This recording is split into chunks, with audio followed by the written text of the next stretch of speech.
Académie des vainqueurs, manifestez Christ au quotidien. Shalom, shalom, bienvenue à chacun d'entre vous à cette nouvelle édition de notre programme Voici la vie. Voici la vie, j'ai envie de dire le jour 12. Alors c'est un plaisir, comme vous le savez, toujours de vous savoir nombreux connectés en ce moment et vous connectant davantage et connectant d'autres personnes parce que personne sur la terre ne doit manquer de découvrir la merveilleuse personne de Jésus-Christ et son œuvre extraordinaire accomplie pour l'humanité et en tant que l'humanité.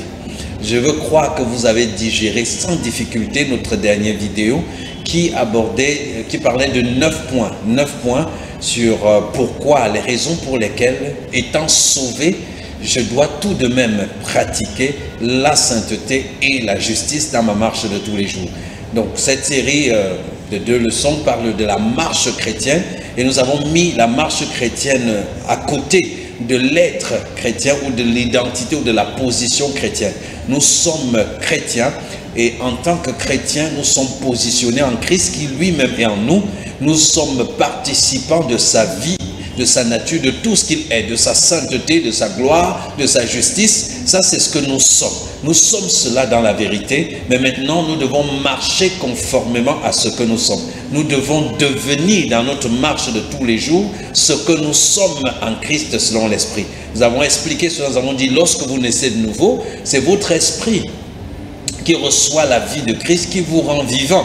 Maintenant, votre âme, qui est le siège de votre âme, de votre volonté, pardon, de vos pensées, de vos émotions, a besoin de s'aligner, a besoin d'être bâti, d'être éduqué, d'être enseigné, d'être équipé à pouvoir fonctionner selon les vérités, les réalités qui sont dans votre esprit en Christ. Et ce n'est que lorsque l'âme est éduquée, est bâtie, est cultivée à s'approprier de ces vérités, que l'âme peut communiquer cela et exprimer cela dans notre marche de chaque jour.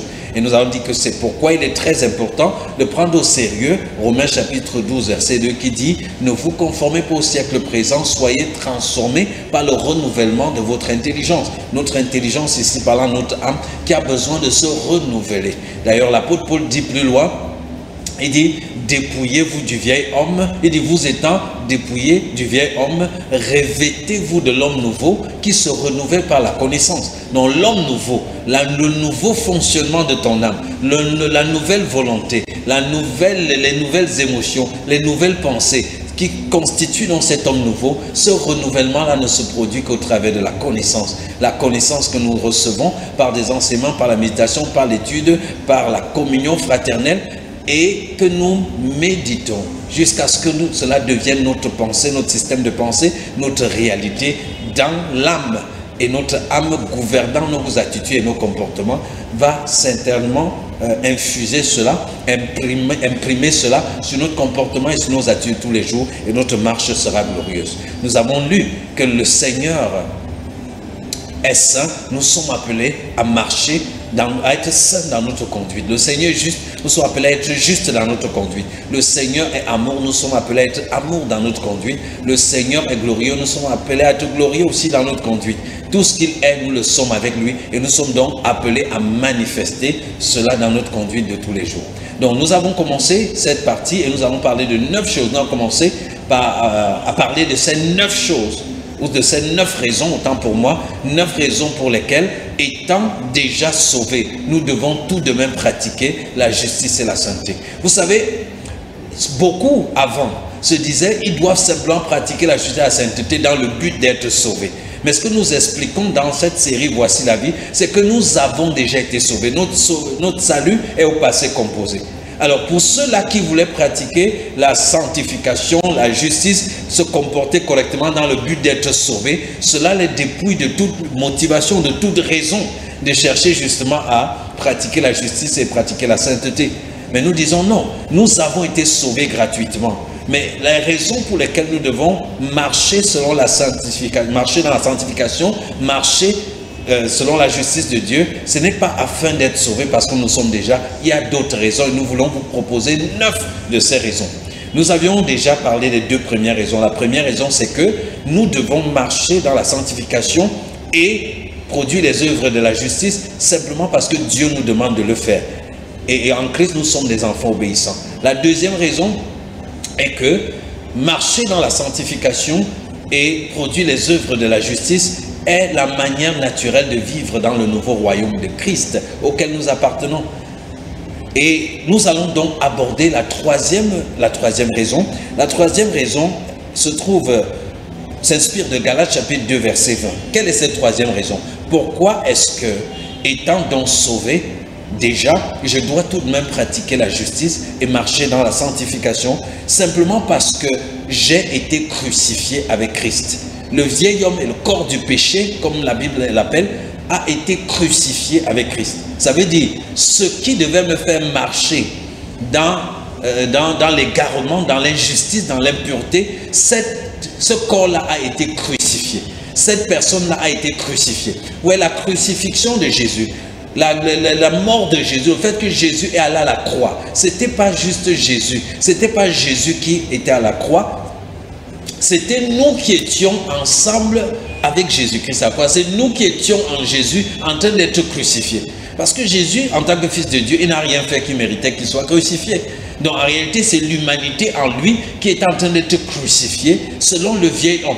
C'est la nature du péché, c'est le monsieur tyran, c'est l'homme du péché en lui qui est en train d'être crucifié. Donc pourquoi est-ce qu'étant sauvé, je dois marcher dans la sanctification et pratiquer la justice? Parce que j'ai été crucifié. Galates 2:20 dit, c'est la confession de l'apôtre Paul, j'ai été crucifié avec Christ. Et si je vis, ce n'est plus moi qui vis. Si je vis, ce n'est plus moi qui vis. C'est Christ qui vit en moi. Si je vis maintenant dans la chair, je vis dans la foi au Fils de Dieu qui m'a aimé et qui s'est livré lui-même pour moi.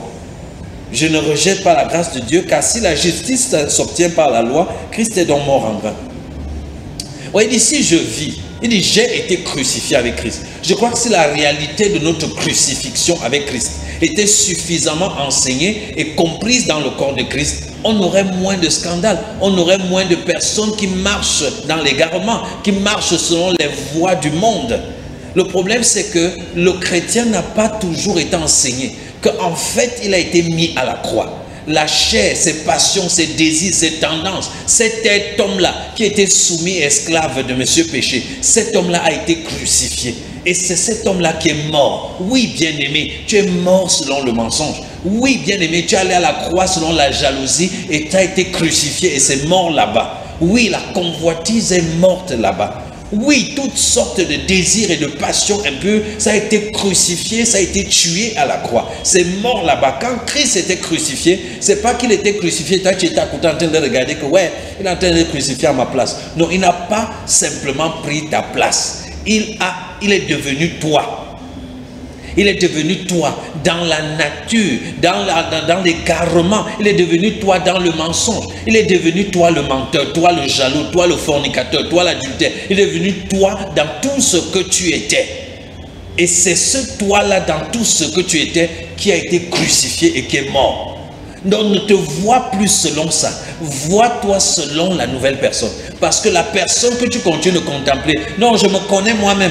Je sais que vraiment le mensonge, moi je me connais moi-même. C'est que l'adultère, non, moi je me connais moi-même. C'est que ceci et tout. Ce n'est plus toi. Tu as été crucifié. Il faut que tu acceptes cela. Il faut que tu réalises cela. Il faut que tu intègres cela. J'ai été crucifié. Il faut quand on te fait des propositions qui ne correspondent pas à ta nouvelle nature en Christ, que tu dises que ce que tu me proposes là, j'ai été crucifié concernant ça. J'ai été mis à la croix, mis à mort concernant ça. Donc, ce dont tu me parles là, tu parles un cadavre, incapable de répondre, incapable de réagir à cela, parce que j'ai été crucifié. Tu comprends, bien aimé? Donc, l'une des raisons pour lesquelles tu dois pratiquer une vie juste, tu dois marcher dans la sanctification, c'est parce que tu as été déjà crucifié. Celui qui est mort en a fini avec le péché. Tu ne vas pas ressusciter le corps du péché pour continuer de marcher dans le péché. Accepte, intègre cela.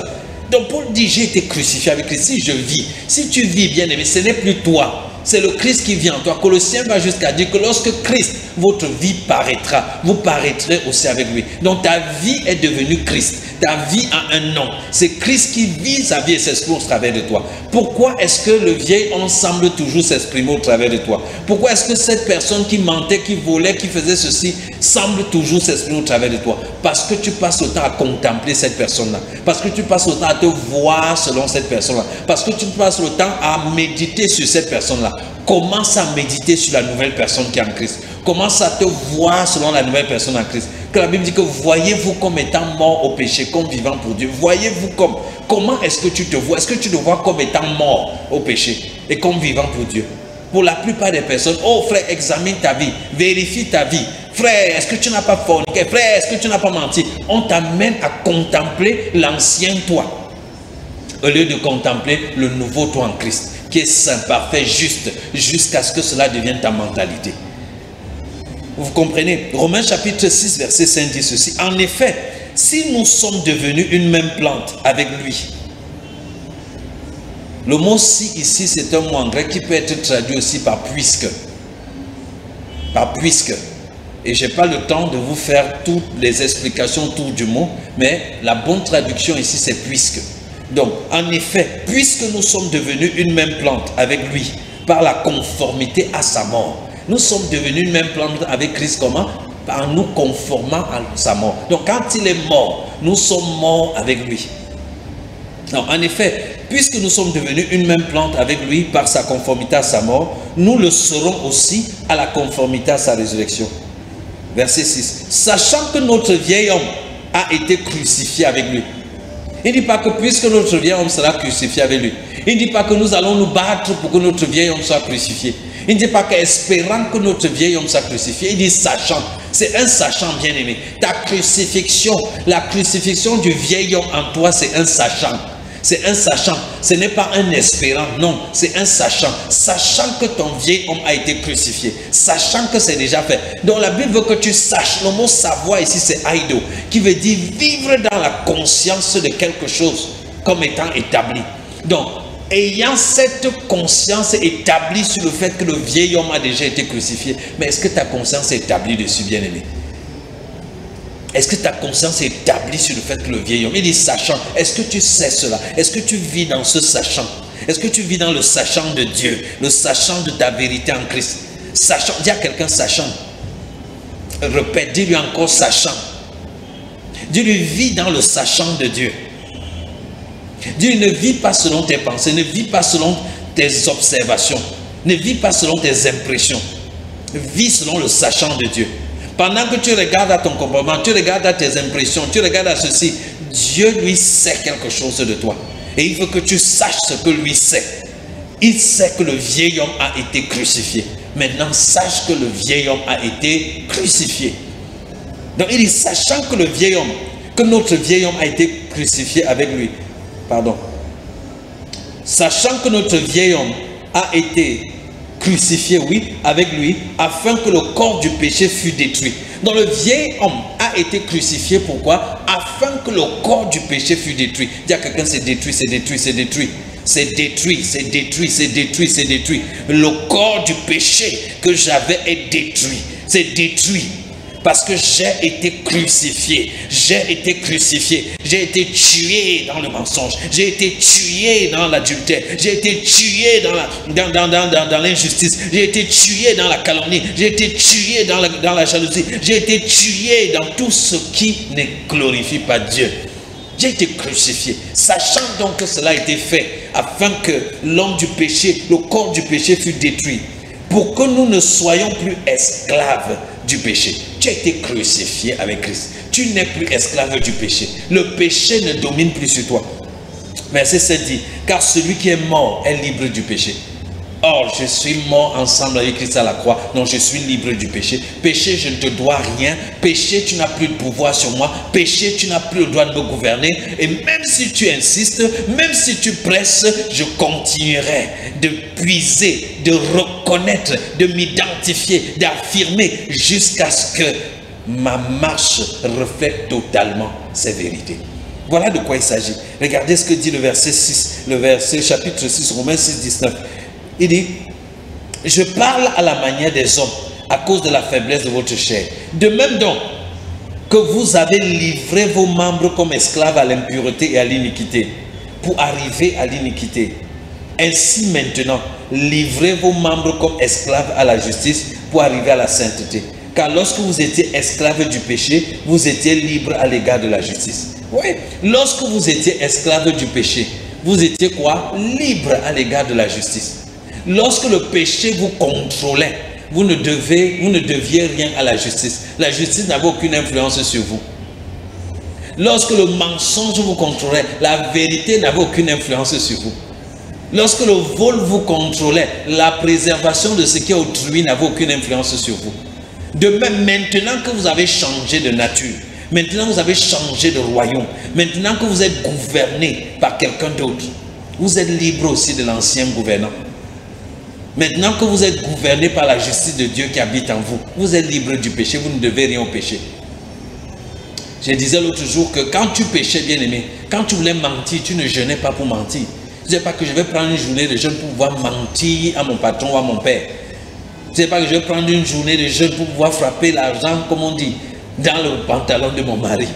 Tu ne disais pas que non, je vais prendre 2 jours de jeûne et de prière pour pouvoir, je ne sais pas faire quoi. Non, tu ne jeûnais pas. C'était naturel. Tu mentais même parfois avant de te rendre compte que tu viens de mentir. C'était tellement naturel, c'était ta seule technique de défense. Tu mens.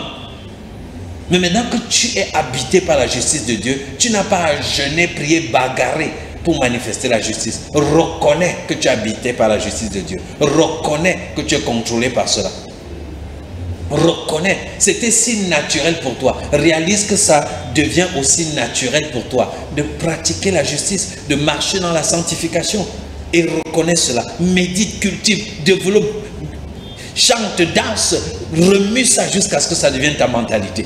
C'est comme ça que tu vas expérimenter la victoire pratique sur le péché, la victoire sur le péché dans ta marche de tous les jours. Comprenez? Dans Romains 6:20 dit, lorsque vous étiez esclaves du péché, vous étiez libres à l'égard de la justice. Pour dire, maintenant que vous êtes esclaves de la justice, vous êtes libres à l'égard du péché. Et Galates 5:24 dit ceci, ceux qui sont à Jésus-Christ ont crucifié la chair avec ses passions et ses désirs. On ne dit pas crucifieront ou doivent crucifier. On dit, oh frère, il faut crucifier la chair. Cette technique pour crucifier sa chair, c'est déjà fait. Si tu es en Jésus-Christ, si tu es en Jésus-Christ, si tu as reçu l'évangile, c'est que tu as crucifié. C'est déjà fait. Crucifier, dis à quelqu'un, c'est déjà fait. Dis que ma chair a été crucifiée. Donc ceux qui sont à Jésus-Christ ont crucifié la chair avec ses passions et ses désirs. Si nous vivons par l'esprit, marchons aussi selon l'esprit. La chair a été crucifiée, ta vie est dans l'esprit. Tu vis par l'esprit, tu es esprit, tu vis par l'esprit. Marche aussi selon l'esprit. Que ton corps suive les impulsions de l'esprit par lequel tu vis. Alléluia. Donc ça c'est le 3e point. Tu dois marcher dans la sanctification et produire les œuvres de la justice parce que tu as été crucifié avec Christ. 4e point. Le péché n'a plus pouvoir sur toi. Pourquoi est-ce que tu dois marcher dans la sanctification et produire la justice? Parce que le péché qui te contraignait à marcher autrement n'a plus de pouvoir. Son emprise, les cales avec lesquels le péché te forçait à pratiquer ce qui n'est pas juste, ce qui n'est pas sain, ça a été brisé. Le péché est encore là, mais il n'a plus de pouvoir pour te forcer à faire quoi que ce soit. Il n'a plus de puissance pour te forcer à faire quoi que ce soit. Tu es libre. Tu es libre. Tu es libre. Et tu es habité désormais par le Saint-Esprit qui te stimule, qui te persuade d'aller dans une autre direction. Alléluia. Donc, la 4e raison pour laquelle tu dois pratiquer la justice et marcher dans la sanctification, c'est parce que le péché n'a plus de pouvoir sur toi. Regardez ce que Romains chapitre 6, verset 11 dit. Il dit, ainsi, vous-même, regardez-vous comme mort au péché et comme vivant pour Dieu en Jésus-Christ. Regardez, le mot clé ici, c'est regardez-vous. Comment tu te regardes? Tu te regardes comme étant vivant au péché et comme incapable en Jésus. Oh frère, le péché. On t'a tellement chanté le péché que quand tu penses au péché, tu le vois toujours comme un Goliath. Et tu es un petit David en train de regarder un grand Goliath. Oh péché. On te parle tellement, comme certains aujourd'hui ont tellement parlé du diable que le chrétien moyen, quand il pense au diable, il se sent tout petit comme un petit David devant Goliath. Mais la bonne nouvelle, c'est que David a quand même tué Goliath. Donc même si tu t'es senti jusqu'ici comme un petit David devant un grand Goliath, c'est pas grave. Prends seulement les cailloux, les 5 cailloux, J-E-S-U-S, voilà les 5 cailloux. Jésus et son œuf. Voilà ce que ce verset dit. Il dit, regardez-vous, ta manière de te regarder, regardez-vous, c'est-à-dire contemplez-vous, percevez-vous, saisissez-vous, imaginez-vous, concevez-vous comme étant mort en ce qui concerne le péché et comme étant vivant. Alléluia. Et comme étant vivant pour Dieu. Je suis mort pour le péché, je suis vivant pour Dieu. Dès que le péché comment ça? Dès que le péché t'interpelle, mort. Dès que Dieu t'interpelle, vivant. Péché t'interpelle, mort. Mensonge. Jalousie. Ce qui est mort ne réagit pas. Donc dès que péché réagit, tu es mort. Pour lui, tu es un cadavre. Mais dès que Dieu, tu es vivant. Alléluia. Donc en toi-même tu es mort selon la chair, mais en Christ tu es vivant pour Dieu. Donc il dit ainsi vous-même, regardez-vous, donc regarde-toi comme ça, comme mort au péché et comme vivant pour Dieu en Jésus-Christ. Verset 12. Que le péché ne règne donc point dans votre corps mortel et n'obéissez pas à ses convoitises. Tu es libre. Ne laisse plus le péché te dominer. Dis-lui que l'affaire là c'est fini. La domination que tu as exercée sur moi jusqu'ici, c'est terminé. Tu ne domineras plus sur moi. Je ne t'obéis pas. Si tu veux, tu sautes, tu cales en l'air. Je ne t'obéis plus. Tu vas me faire quoi? Et il ne te fera rien. Vous voyez, la Bible personnalise le péché ici pour nous faire comprendre justement l'effet de cette domination. Mais il dit le péché, que le péché ne règne donc plus sur vous. C'est l'impératif, ça dit que ça dépend de toi. Tu peux décider que le péché ne règne plus sur toi. Tu peux décider que le péché ne règne plus dans ton corps mortel. Donc l'affaire que non, j'ai péché, je ne sais pas ce qui m'est arrivé. Vraiment, je ne comprends rien. Vraiment, on cherche un diable quelque part, on cherche un démon de X et de Y. La Bible dit que le péché ne règne plus sur toi. Pourquoi? Parce que le péché n'a plus de pouvoir. Son pouvoir a été désactivé. Quel était le pouvoir du péché? Le pouvoir du péché, la puissance du péché, c'est la loi. La loi qui était la puissance du péché, Jésus a aboli cela. Lisez Hébreux.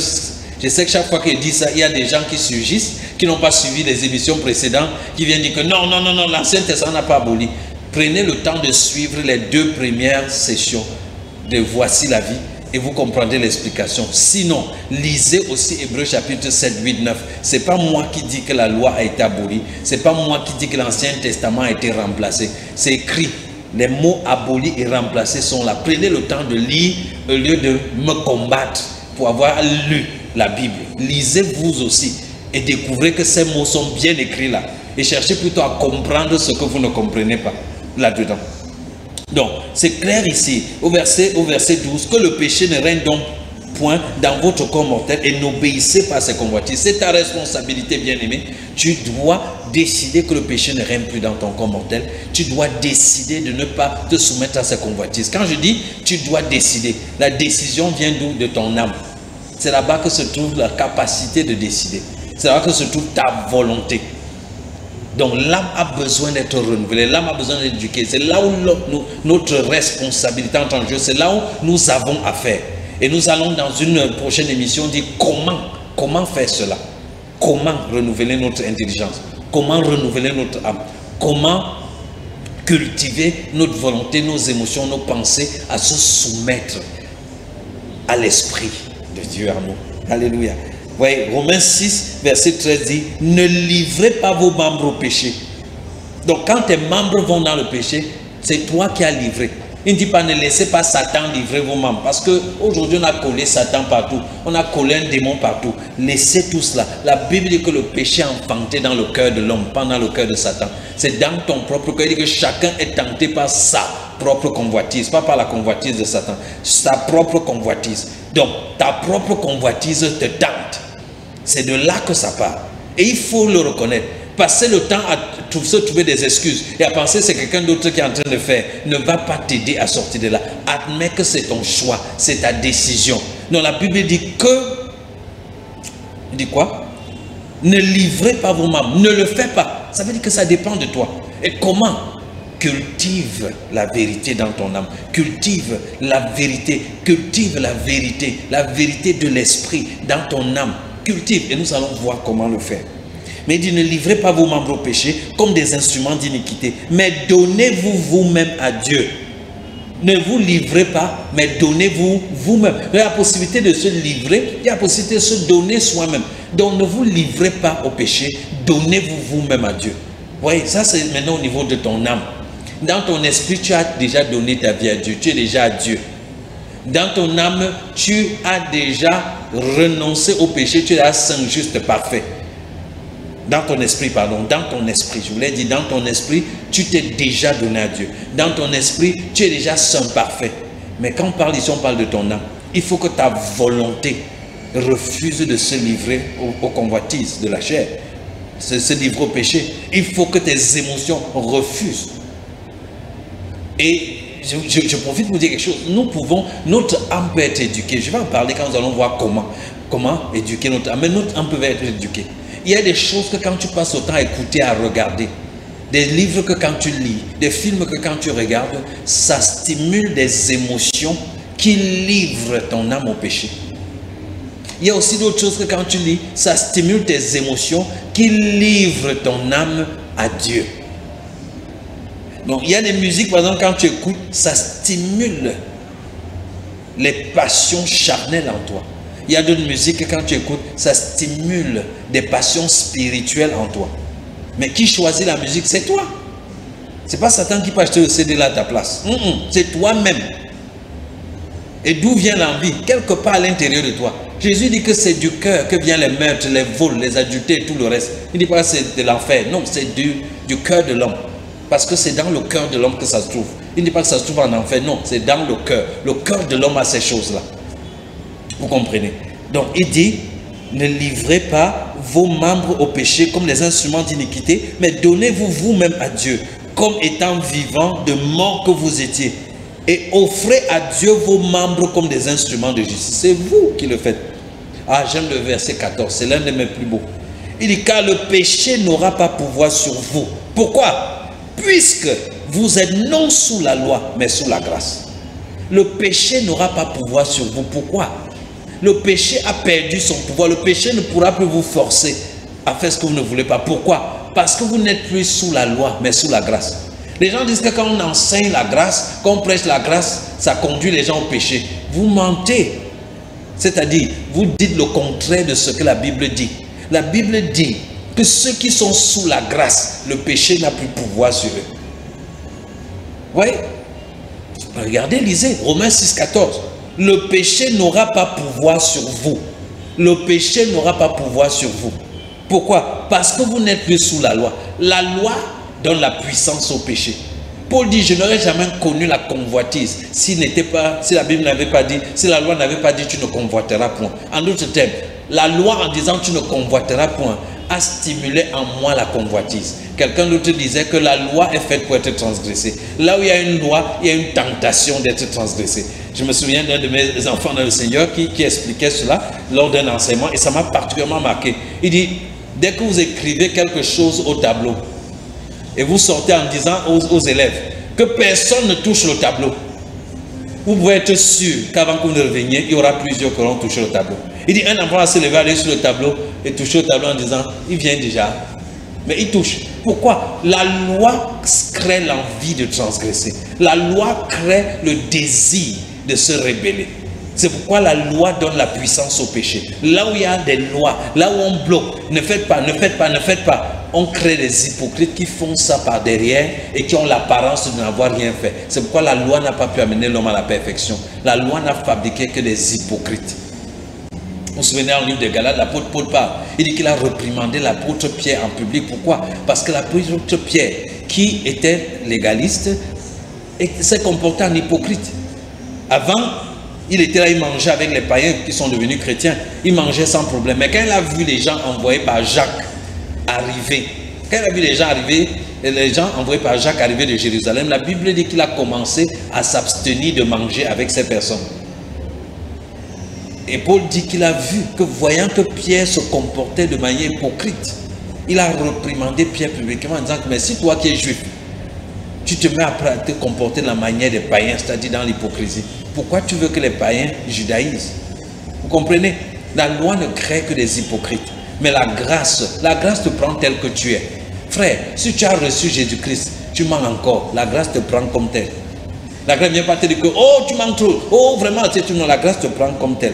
C'est pour ça que là où on enseigne la grâce, les gens vont dire que non, vous voyez, leur enseignement de la grâce entraîne les gens au péché. Non, l'enseignement de la grâce donne à ceux-là qui arrivent d'être eux-mêmes. Dans ton endroit où tu as l'impression que personne ne pêche, parce que tu menaces les gens avec l'enfer tous les jours, laisse. Quand leurs œuvres seront dévoilées, tu seras scandalisé si ça ne va pas commencer par tes propres œuvres.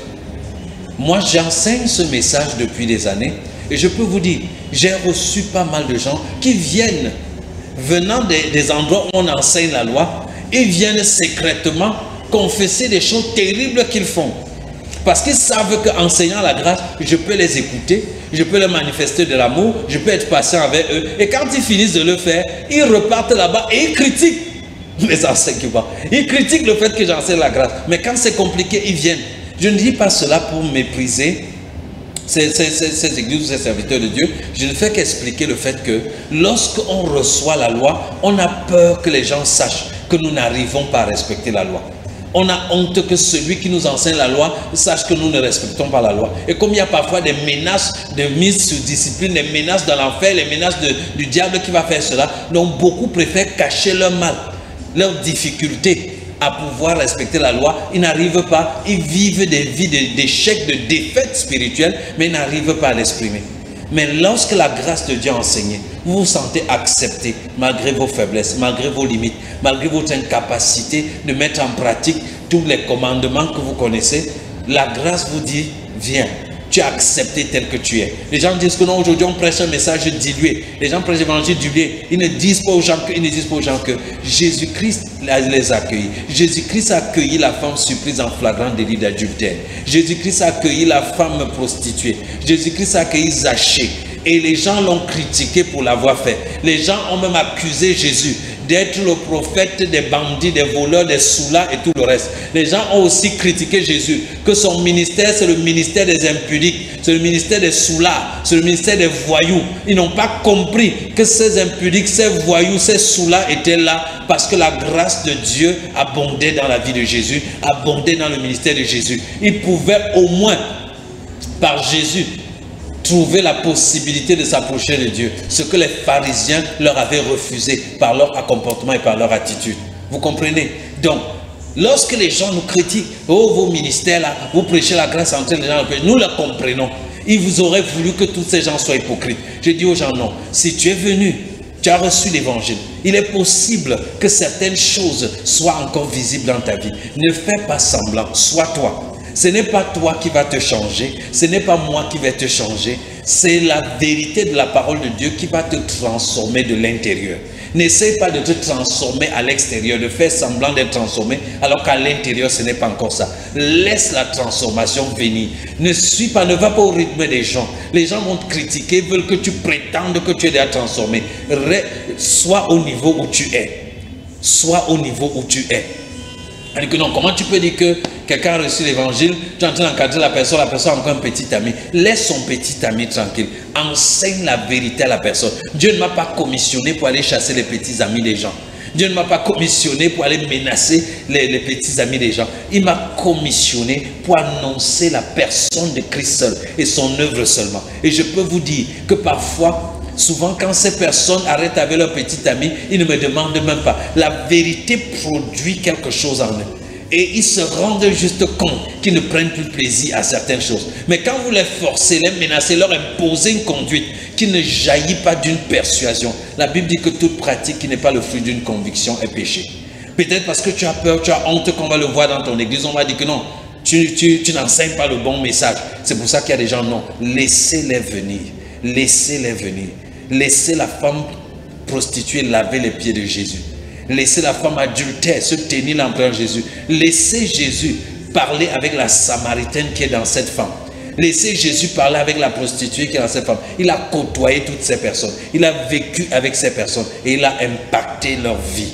Nous aussi, nous croyons que la même grâce du même Jésus qui habite en nous affectera progressivement la vie de ces personnes et elles seront transformées par la vérité de la parole de Dieu.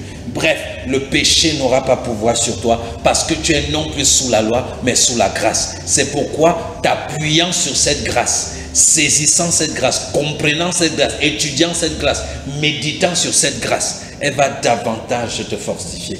Parce que la grâce a la capacité de nous éduquer à renoncer à l'impiété. La grâce, c'est aussi la capacité surnaturelle de Dieu qui opère dans notre vie. Alléluia. Le cinquième point, c'est le pouvoir de vivre longtemps et heureux. Pourquoi est-ce que je dois, bien qu'étant déjà sauvé, marcher dans la sanctification et dans la justice, afin de pouvoir vivre longtemps et heureux? Regardez ce que l'apôtre Pierre dit dans 1 Pierre 3,10. Si quelqu'un en effet veut aimer la vie, si tu veux aimer la vie, et voir des jours heureux, qu'il préserve sa langue du mal et ses lèvres des paroles trompeuses, qu'il s'éloigne du mal et fasse le bien, qu'il recherche la paix et la poursuive. Pourquoi est-ce que tu dois t'éloigner du mal? Pourquoi est-ce que tu dois faire du bien? Pourquoi est-ce que tu dois rechercher la paix et la poursuivre? Pourquoi est-ce que tu dois faire cela? Afin de vivre heureux et longtemps. Dans la pratique de la sanctification, la pratique de la justice, la pratique de la piété te préserve des pièges dans la vie. Si tu peux pratiquer, tu peux mener une vie qui n'est pas pieuse, ça tend un piège à ton âme. Tu peux mourir, tu peux tomber, je sais pas, attraper des maladies qui te font souffrir. Tu peux te mettre dans des situations compliquées qui te mettent en prison et qui mettent plusieurs personnes en souffrance. Donc si tu veux vivre longtemps, si tu ne veux pas court-circuiter ta vie, et si tu veux vivre heureux, garde-toi de pratiquer le mal, pratique le bien. Les gens qui pratiquent le bien vivent heureux et ils vivent longtemps.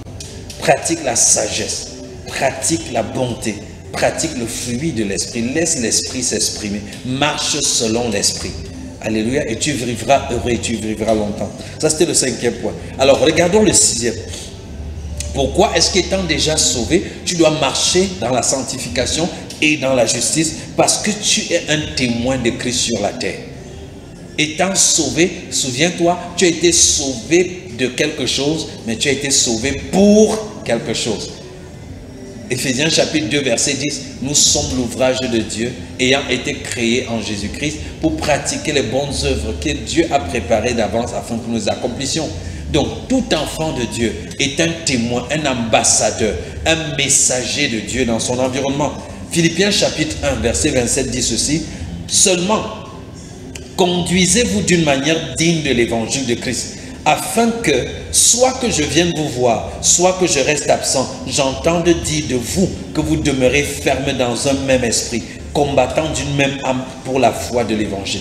Une fois de plus, la vie chrétienne ne se vit pas seule, la vie chrétienne se vit par rapport aux autres. Paul dit, conduisez-vous d'une manière digne de l'évangile. Tu as reçu l'évangile de Christ saint, juste, glorieux qui habite en toi, que cela se voit dans ta conduite. Amen. Colossiens chapitre 4 verset 5 dit, conduisez-vous avec sagesse envers ceux du dehors, les non-croyants, et rachetez le temps, que votre parole soit toujours accompagnée de grâce, assaisonnée de sel, afin que vous sachiez comment il faut répondre à chacun. Conduisez-vous de manière correcte envers ceux du dehors.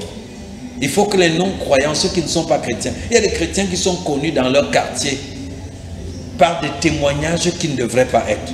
Si tu es de ce genre de chrétien, saisis la vérité, contemple qui tu es en Christ, ne rate pas le prochain enseignement parce que nous allons parler de comment renouveler notre intelligence pour que la personne agressive qu'on connaissait au quartier ne soit plus. La personne qui parle, quand il parle, c'est comme l'ouragan. Que la personne là ne soit plus. Il dit que votre parole soit toujours assaisonnée. Il ne dit pas que non, quand moi je suis fâché, je dis à chacun ces 4 vérités. Moi je ne suis pas hypocrite. Quand je m'énerve, je dis à chacun, je parle comme ça. Quand il parle comme ça, c'est fini. Ça sort comme ça sort. Ça ne doit pas sortir comme ça sort. Tu ne dois pas parler n'importe comment. Ce que tu dois dire doit être assaisonné. La Bible dit ça doit être accompagné de grâce. C'est-à-dire de faveur imméritée. Ça doit être accompagné, assaisonné du sel. Tu dois mettre le sel dedans, tu dois donner le goût à ce que tu dis. C'est-à-dire que quand quelqu'un t'écoute, même si tu es fâché, même si tu es en train de gronder, ça doit avoir le goût. La personne doit aimer même que tu la grondes, aimer même que tu lui parles de cette façon, afin que vous sachiez comment il faut répondre à chacun. Vous sachiez comment répondre à chacun. Et 1 Corinthiens chapitre 9 verset 19 à 20, on va me dire jusqu'à 23 dit ceci: car bien que je sois libre à l'égard de tous, je me suis rendu le serviteur de tous afin de gagner le plus grand nombre. Paul parle de son propre témoignage. Il n'a pas vécu pour lui, il a vécu pourquoi? Pour gagner le plus grand nombre. C'est notre responsabilité que le plus grand nombre de personnes dans notre famille, dans nos lieux de service, partout puissent connaître Jésus-Christ et expérimenter la même vie que nous avons reçue. Nous sommes l'expression de sa personne, nous sommes ses messagers. Tu es missionnaire de Dieu, ne vis pas pour toi-même. Vous savez, j'ai tout le temps des gens qui sont là, oh mon mariage ne marche pas, mes affaires ne marchent pas, telle chose ne marche pas, tout ça ne marche pas. On a transformé l'église de Jésus-Christ en un endroit où on vient chercher des solutions pour des choses charnelles, temporelles et passagères. J'ai demandé à quelqu'un, tous les jours tu m'écris, tu m'appelles, mon mariage est monté, mon mariage est descendu. Quand est-ce que tu vas m'écrire ou m'appeler pour dire que tu as gagné une âme à Christ?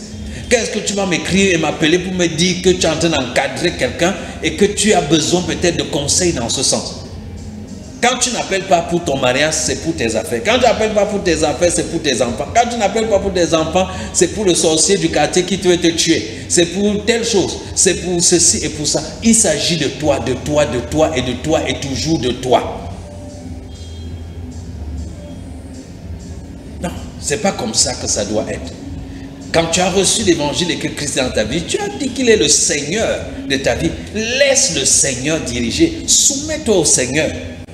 Donc Paul lui dit que bien que je sois libre à l'égard de tout, il savait qu'il était libre. Il dit qu'il était libre de traîner une femme avec lui comme le faisaient Céphas et les autres apôtres. Mais il a choisi pour être plus focalisé, pour produire plus de résultats, pour être plus fructueux dans son ministère. Il a choisi de se priver de certaines choses. Donc il dit, bien que je sois libre à l'égard de tous, je me suis rendu le serviteur de tous afin de gagner le plus grand nombre. Avec les Juifs, j'ai été comme Juif, afin de gagner les Juifs. Avec ceux qui sont sous la loi, comme sous la loi, quoique je ne sois pas moi-même sous la loi, afin de gagner ceux qui sont sous la loi. Avec ceux qui sont sans loi, comme sans loi, quoique je ne sois point sans la loi de Dieu, étant sous la loi de Christ, afin de gagner ceux qui sont sans loi. J'ai été faible avec les faibles, afin de gagner les faibles. Je me suis fait tout à tous, afin d'en sauver de toute manière quelques-uns. Je fais tout à cause de l'évangile, afin d'y avoir part. Ça, c'est très profond, parce que nous vivons dans une génération où on a des chrétiens qui, pour eux, être chrétien et annoncer l'évangile, c'est critiquer les gens, c'est condamner les gens.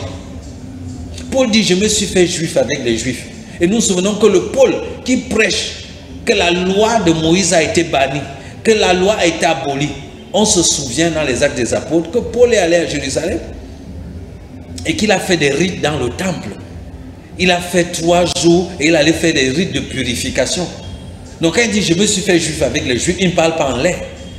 À un moment, il a fait même comme ce que les juifs faisaient dans le but de gagner le plus grand nombre. Si Jésus réfléchissait comme certains des chrétiens d'aujourd'hui, il ne serait jamais descendu. Il ne serait jamais venu sauver l'humanité. Parce que certains se sentent tellement saints, tellement purs, tellement loin, qu'ils ne peuvent même pas s'approcher des autres. Ils ne peuvent même pas aller en réunion familiale. Ils ne peuvent même pas aller au deuil au village. Ils ne peuvent même pas être avec des amis qui boivent l'alcool. Si les gens boivent déjà l'alcool, ils ne peuvent même pas s'asseoir avec eux. Ils ne peuvent même pas, ainsi de suite. Vous allez les gagner comment? Vous allez leur présenter l'évangile comment? Ils vont contempler vos bonnes œuvres comment? La Bible dit quoi? Que votre lumière luise devant les hommes. Pas dans votre chambre, pas dans votre église. Dans le monde. Votre lumière doit briller dans le monde. Il ne s'agit pas de venir à l'église s'entasser, on est tous lumière. La lumière plus la lumière plus la lumière, c'est bien, c'est la lumière. Mais la lumière doit aller briller dans les ténèbres. La lumière doit aller briller dans les ténèbres. C'est vrai que parfois quand on vient d'être chrétien, on a besoin parfois de prendre du recul. Si on était avec des amis d'alcool, avec qui on s'assoit, on buvait tout le temps, on doit prendre du recul. Si on avait la mauvaise compagnie, on doit prendre du recul. Mais ce recul-là n'est pas un abandon. Ce recul-là, c'est comme un stage bloqué. Pour t'équiper, être bâti sur les vérités. Cultiver l'amour, cultiver tout ce qu'il faut. Et quand tu mûris, tu reviens, tu te rapproches de ces personnes. C'est-à-dire, il faut couper tous les ponts. Je dis non, il ne faut pas couper tous les ponts. Il faut surtout s'attacher fermement. Il ne s'agit pas de couper quelque part avec quelqu'un. Il s'agit surtout de s'attacher fermement. Il s'agit surtout de saisir pleinement le Christ en toi. Donc il ne s'agit pas de fuir les ténèbres. Il s'agit surtout de s'approprier suffisamment de la lumière. Les ténèbres sont dissipées par la présence de la lumière. On ne fuit pas les ténèbres. On dissipe les ténèbres par la lumière. Donc il ne s'agit pas de fuir quelque chose. Il s'agit de s'approprier de quelque chose. Il ne s'agit pas de couper les ponts avec quelqu'un. Il s'agit de s'approprier pleinement de ton union avec le Christ. Ainsi, la lumière, la présence de Christ, le changement de Christ au travers de toi va impacter. Parce que parfois, tu es dans un lieu de service quand tu deviens chrétien. Tes collègues ne sont pas nécessairement chrétiens. Et ils se comportent pire que certains amis, pire que certains membres de ta famille. Mais tu n'abandonnes pas ce boulot-là pour aller rester au quartier en disant que mes collègues sont des hypocrites, des menteurs. Pourquoi tu dois abandonner ta famille, abandonner des gens que tu as connus simplement parce que tu es devenu chrétien? J'ai dit, à moins que cela ne soit vraiment une pierre d'achoppement, que tu n'arrives pas, alors là tu te déconnectes. La volonté de Dieu, c'est que tu fasses lui ta lumière au milieu de ces personnes. Alors Paul dit, je me fais juif avec les juifs. Jésus a marché avec les soulas et toutes ces personnes. On l'a même accusé de marcher avec eux. Mais à la fin, il a eu gain de cause. Il les a gagnés. Il les a convertis. Ils ont pu se rapprocher de Dieu. Ils ont pu connaître Dieu au travers de Jésus. Ce que les pharisiens ne pouvaient pas. Les pharisiens étaient tellement distants, tellement durs, prétentieux, se reconnaissant tellement saints que personne n'osait les approcher. Mais il faut que tu sois quelqu'un que le monde ne peut pas approcher. Il faut que tu sois quelqu'un que les gens de ta famille peuvent approcher. Dans ma propre famille, il y a des gens qu'on avait dit non, ils sont des grands sorciers, vraiment, et tout le monde les avait mis en quarantaine. Mais quand j'ai reçu l'évangile, comprenant ces vérités, le Saint-Esprit m'a conduit à approcher ces personnes. Et je rends gloire à Dieu parce que plusieurs de ces personnes sont aujourd'hui enfants de Dieu. On s'est rendu compte qu'en fait, eux-mêmes, ils souffraient à l'intérieur d'eux. Qui est-ce qu'on appelle le sorcier? Qui est-ce qu'on appelle le marabout? Qui est-ce qu'on appelle l'occultiste? Qui est-ce qu'on appelle je ne sais quoi d'autre? C'est simplement des pécheurs qui ont un gros vide dans leur cœur. Un vide qui a la forme de Dieu. Mais sauf qu'ils ne connaissent pas Dieu. Et ceux qui devraient leur prêcher, Dieu les ont fuis. Et ce vide-là, ils essaient de combler cela par des œuvres de la chair, comme la magie. Des œuvres de la chair, comme la sorcellerie. Ils essaient de se créer, de s'inventer des concepts pour se rassurer, pour se dire qu'ils valent quelque chose. Et quand toi tu fuis toutes ces personnes, qui va leur porter la lumière? Donc l'une des raisons pour lesquelles tu dois marcher dans la sanctification et dans la justice, tu dois te soumettre à Dieu. C'est simplement parce que Dieu te voit comme son témoin. Dieu te voit comme son ambassadeur, commissionné dans le monde. Alors ne fuis pas.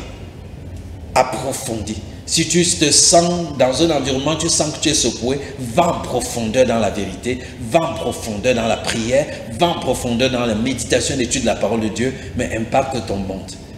Fais-lui la lumière dans ton monde. Donc Paul dit cela. Alléluia. Alors, septième raison, tu ne dois pas être une pierre d'achoppement. La septième raison pour laquelle tu dois marcher dans la sanctification et dans la justice, c'est pour ne pas être une pierre d'achoppement.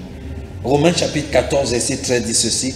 Ne nous jugeons donc plus les uns les autres, mais pensez plutôt à ne rien faire, qui soit pour votre frère une pierre d'achoppement ou une occasion de chute.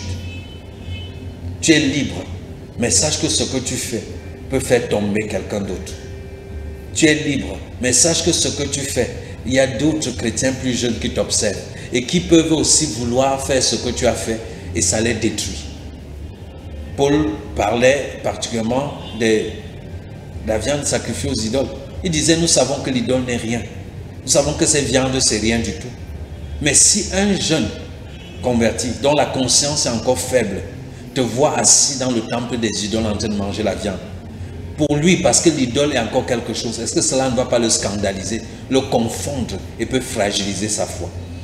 En d'autres termes, tu es libre, mais à cause de la foi des personnes qui sont encore fragiles, contrôle ta liberté, mets-toi des restrictions. Parce que le plus important, ce n'est pas de manger la viande ou de ne pas manger, ce n'est pas t'habiller comme tu veux. Le plus important, c'est que le plus grand nombre connaisse le Seigneur et intègre le royaume de Dieu. Alléluia.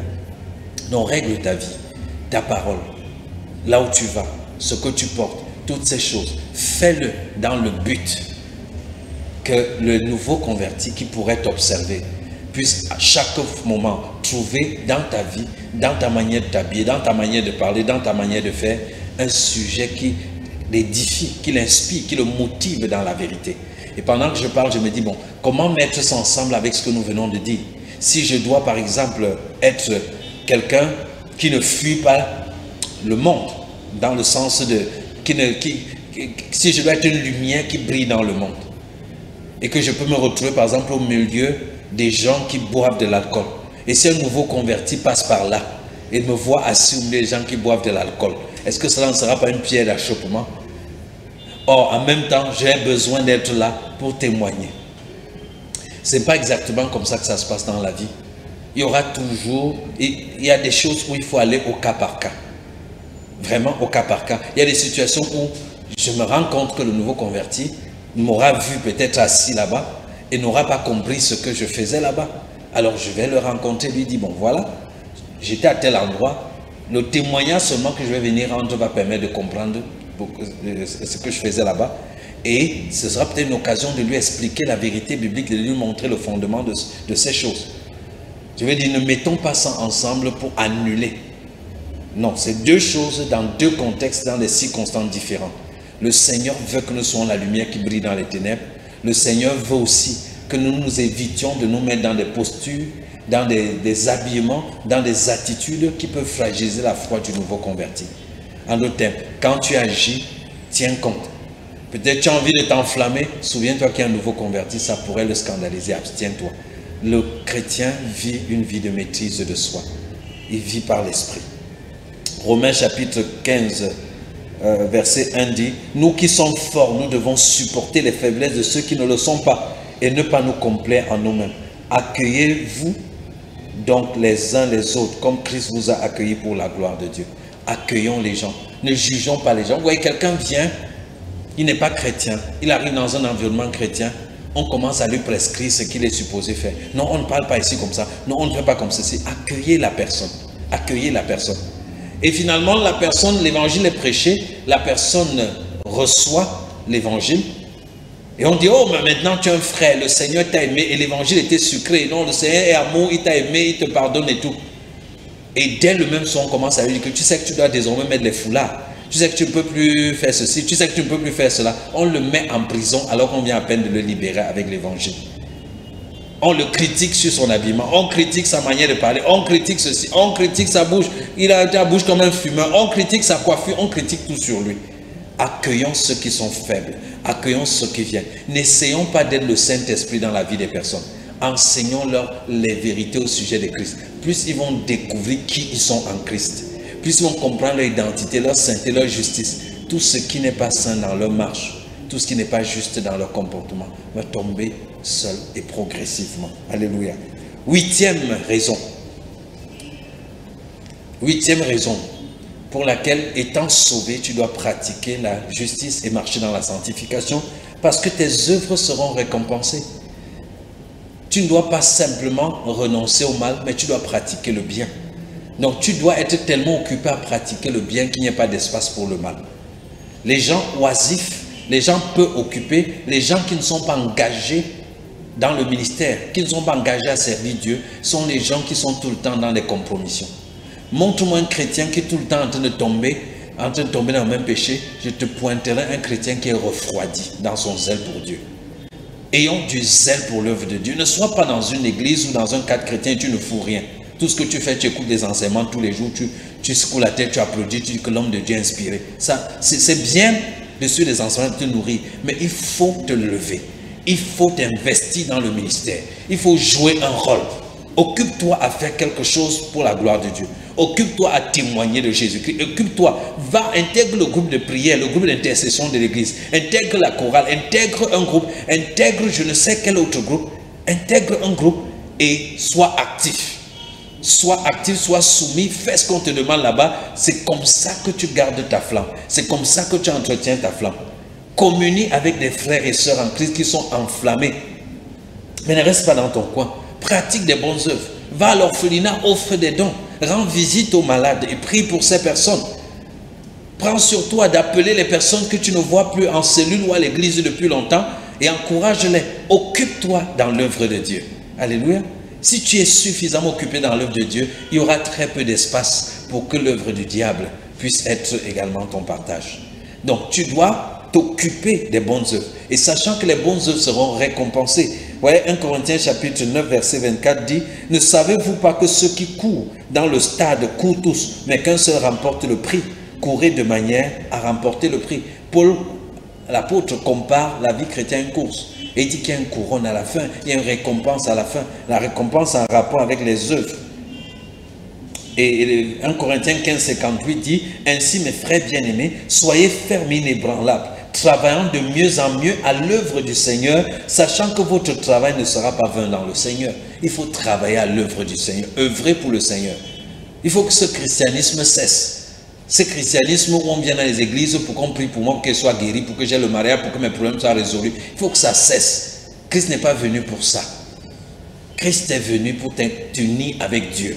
Christ est venu pour que tu découvres qui tu es en Dieu et qu'en découvrant, tu puisses vivre cette réalité et qu'en vivant cette réalité, tu permettes à Dieu de remplir toutes choses de son Fils dans l'univers. Alors oui, ça peut passer par résoudre tes problèmes, mais ce n'est pas ça le but. Les chrétiens qui viennent à l'église ou dans les ministères pour qu'on résolve leurs problèmes ne font rien du tout. Ils sont là. Si tu leur vois donner une offrande, c'est qu'ils calculent, ils se disent que peut-être avec, ils ont encore les mauvais enseignements dans leur tête. Ils se disent que peut-être en donnant cette offrande, ça va faire que sa prière soit exaucée. Ils se disent que c'est en faisant telle chose. Donc il y a même qui sont là, qui sont impliqués, qui travaillent, qui lavent le sol, qui vont dire, mais ils font ça et la mauvaise motivation. C'est-à-dire que c'est en faisant ça que Dieu va les bénir. Tu es déjà béni. Fais-le parce que tu aimes le Seigneur. Fais-le parce que c'est la nature des fils de servir. Nous sommes des fils du service. Jésus-Christ nous a sauvés en étant le serviteur, l'esclave de Yahweh. Œuvre pour le Seigneur parce que tu l'aimes. Mais œuvre sur le Seigneur parce qu'il y a une couronne. Il y a une couronne, il y a une récompense de la part du Seigneur. Pas pour qu'il te récompense avec les voyages, les visas et les mariages. Mais ça aussi, ça peut faire partie de la récompense. Mais je veux t'encourager à œuvrer. Je veux t'encourager à œuvrer. Peut-être tu vas même commencer à la mauvaise motivation et au fur et à mesure que tu suis la vérité, la parole de Christ, ça va corriger tes motivations. Mais refuse d'être oisif dans la maison du Seigneur. Refuse d'être oisif dans le ministère. Refuse de ne rien faire. Sois embrasé. Occupe ton temps. Occupe les espaces de ta vie. Ne laisse pas ces espaces. Il vaut mieux que les gens disent que tu parles trop à l'église. Il vaut mieux que les gens disent que tu lis trop la Bible, que tu parles trop de Dieu. Que les mêmes gens te retrouvent demain, que de rester tranquille et puis les mêmes gens te retrouvent demain en train de te compromettre et c'est les mêmes gens qui vont se moquer de toi en disant que voilà les gens qui disent qu'ils craignent Dieu, voilà les gens qui disent qu'ils servent Dieu, voilà les gens qui ainsi de suite. Occupe-toi à l'œuvre de Dieu. Paul dit à Timothée, occupe-toi à la lecture de la parole, à l'exhortation, en attendant que j'arrive. Prêche, insiste en occasion favorable ou pas. Ce que tu as entendu de moi en présence de beaucoup de témoins, transmets-le à des hommes fidèles qui soient capables de le communiquer à d'autres. Tout chrétien doit prêcher Christ. Tout chrétien doit parler de Jésus aux autres. Si tu es un chrétien qui a honte de parler de Jésus, qui ne parle pas, tes collègues ne savent même pas que tu es chrétien, les gens de ta famille ne savent même pas. Non, prêche, insiste. En occasion favorable ou pas, annonce le Christ, lis la parole, sois un modèle en parole, en pensée, en comportement, en sainteté, en sagesse. Investis-toi à fond pour le Seigneur. Prie, médite, étudie la parole de Dieu, transmets, communique, apprends auprès des autres, communique aux autres. Alléluia. Alors la 9e et la dernière raison. Pourquoi est-ce que étant déjà sauvé, tu dois marcher dans la sanctification et produire les œuvres de la justice? Parce que le Saint-Esprit habite en toi. Ça veut dire quoi? Le Saint-Esprit habite en toi veut dire que la totalité de la divinité habite en toi. Le même qui en Jésus-Christ a fait que Jésus vive une vie sainte et porte du fruit abondant pour le royaume est le même qui habite désormais en toi, le Saint-Esprit. Il s'appelle le consolateur. Le mot consolateur, paraclet en grec, veut dire l'aide, le secours, le guide, le substitut, l'appui, le conseiller, le consolateur. Oui, dans Jean 16, 13, il dit, quand le consolateur sera venu, l'esprit de vérité, il vous conduira dans toute la vérité. Il vous conduira dans toute la vérité. Celui qui conduit dans toute la vérité habite en toi. Parce que celui-là habite en toi, tu dois marcher dans la sanctification, dans la justice, puisqu'il te conduit dans la vérité. Ça veut dire qu'il est constamment à l'intérieur. Tu as dit que non, vraiment quelque chose m'a même dit que... Alors là, vraiment quelque chose m'a dit que... Quelque chose me disait que ce n'est pas quelque chose. C'est le Saint-Esprit qui habite en toi et qui est là pour te guider. Parfois, tu as eu des projets d'aller faire quelque chose qui n'était pas bien. Après, tu ne sais même pas ce qui s'est passé. Au moment où tu devais même te lever pour aller faire cette chose-là, il y a eu comme une démotivation à l'intérieur de toi. Parce que le Saint-Esprit travaille pour imprimer dans ta vie la sainteté, la justice de Christ. Imprimer, pardon, dans ta marche, dans ton comportement, la sainteté, la justice de Christ. Alléluia.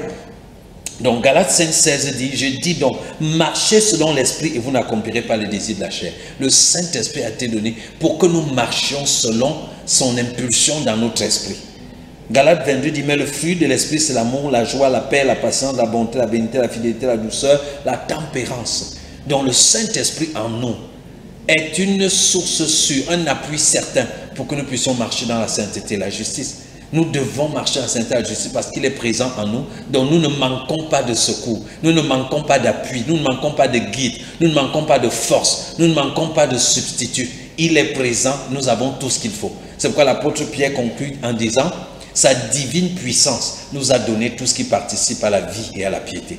Tu as tout ce qu'il te faut pour vivre une vie juste et une vie pieuse. Alléluia. Donc voilà les 9 raisons pour lesquelles, étant déjà sauvés, nous devons tout de même marcher dans la sanctification et pratiquer la justice. Alors ne dites plus que parce que je suis dans la grâce, alors je peux faire comme je veux. Non. Étant dans la grâce, étant sauvé gratuitement, ne pouvant plus être condamné selon Romains 8, ne pouvant pas aller en enfer, cependant, tu es responsable et engagé par Dieu pour marcher dans la sanctification et dans la justice à cause du témoignage de son nom, à cause du royaume auquel tu appartiens, à cause de la nouvelle nature que tu transportes, à cause du fait que le pouvoir du péché a été brisé sur toi, à cause du fait qu'une récompense t'attend pour tes bonnes œuvres, à cause du fait que le Saint-Esprit lui-même est présent en toi pour produire la vie de Christ au travers de toi et que sa puissance est disponible pour transformer ton être. Tu n'as aucune raison de ne pas marcher dans la sanctification et dans la justice. Voilà, bien-aimés. Après avoir suivi toutes ces vérités dans Voici la vie, voilà la suite. Voilà ce qu'il faut faire. Marcher donc selon toutes ces vérités. Le Seigneur permettant, nous reviendrons pour vous parler donc de comment pratiquement cultiver la présence de Christ en nous. Comment procéder au renouvellement de notre intelligence. Comment faire cela? Quels sont les exercices qui nous permettent de croître dans ce renouvellement de notre intelligence? D'ici là, portez-vous bien, demeurez abondamment bénis dans le Seigneur, utilisez votre confinement à fond pour devenir des meilleures personnes à tout égard. Que le Seigneur bénisse. Surtout, n'ayez pas peur. Votre vie et votre avenir sont en sécurité en Jésus-Christ. Ne craignez pas Covid-19, ne craignez rien de tout ce qui circule là dehors. Ayez confiance. Ayez confiance à celui qui vous aime et qui vous a aimé en Jésus-Christ jusqu'à accomplir tout ce qui a été accompli. Nous aussi, nous vous aimons. Merci d'être attentifs, merci d'être présents, merci pour toutes vos paroles d'encouragement, merci pour vos soutiens, pour ceux qui ont des soutiens financiers volontaires. Vous pouvez utiliser les informations qui passent en dessous de la bande pour vous connecter à ce ministère et participer à l'œuvre que nous sommes en train de faire, celle de révéler la personne de Christ seul et son œuvre seulement dans la francophonie et dans le monde entier. À très bientôt. Académie des vainqueurs, manifester Christ au quotidien.